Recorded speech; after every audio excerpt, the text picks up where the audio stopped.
Since 1948 in Burma, they have been persecuted, mass killings, rapes, murders, detention, forced land acquisition. And the United Nations and all of the major human rights organizations in the world, they go to the extent of saying that the Rohingya are one of the most persecuted minorities in the whole world. We hear a great deal about communal violence. It wasn't communal violence, it was planned violence. It is quite clear for me, according to the testimonies and the people that I talked to while I was on mission in the country, it was clear that all this was organized. The government of Myanmar wants the world to believe that the violence that took place in Rakhine State in 2012 and since has been spontaneous, communal, or an unintended consequence of democratization.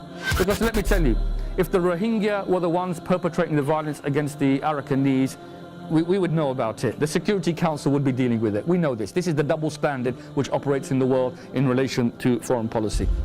According to the UN report, there were consistent accounts that Rakhine from other areas were brought in to reinforce local communities prior to attacks. The internal UN report cited abuses committed not only by local Rakhine, but also state security forces, including the military, the border forces, and the police.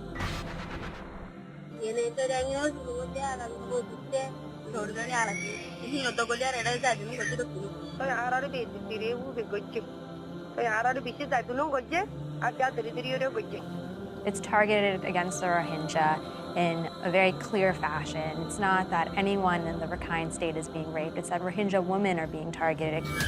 What happened in Mektela was a targeted attack on Muslims, not Rohingya, but Muslims who had been a part of the community in Mektela.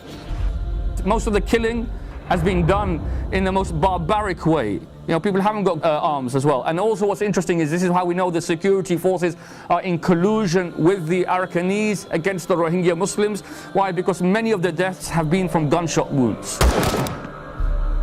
Perhaps the strangest and the most revolting part of this massacre was that it was filmed. It was filmed by perpetrators themselves to show how proud they were of what they were doing.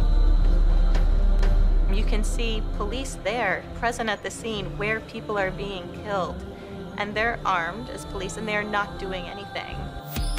The regime of Thein Sein is prepared to use the hate speech for the government's own ends, and that is to marginalise, segregate, diminish the Muslim population inside Burma. It's part of a genocidal process. When I look at that document, what I see is government officials essentially trying to create a threat where a threat doesn't actually exist. When we see a document like that, we get very concerned that various authorities are working to incite violence against the Muslim population. There is a strong case to be made that there are political forces at play, state forces at play, fomenting anti-Muslim sentiment, fomenting violence, and in the case of Rohingya, fomenting violence that could amount to the crime of genocide. As you watch this, innocent people are being murdered in Myanmar. Whole villages are being burned to the ground. The Rohingya Muslims in Western Myanmar have been discriminated against for decades, but inter-community violence has surged over the last 2 weeks. A serious humanitarian crisis is imminent. According to UN sources, more than 140,000 people have fled to the border of Bangladesh, barely escaping with their lives. 400,000 Rohingya Muslims are still trapped in conflict zones in Western Myanmar at risk of serious humanitarian rights abuses. The Bangladeshi border camps are struggling to cope with the influx of refugees, and basic necessities like food, clean water, shelter, and medical equipment are all in short supply. Overcrowding and a lack of sanitation facilities will create an environment ideal for the spread of disease. The time to act is now. Our brothers and sisters in Myanmar are experiencing unimaginable suffering. Thousands of families have been forced to leave everything behind after witnessing unspeakable horrors. For just £65, you can provide a hungry family with enough food for a whole month. Donate online at justgiving.com/Burma or visit www.taskforceglm.org. Make a difference today.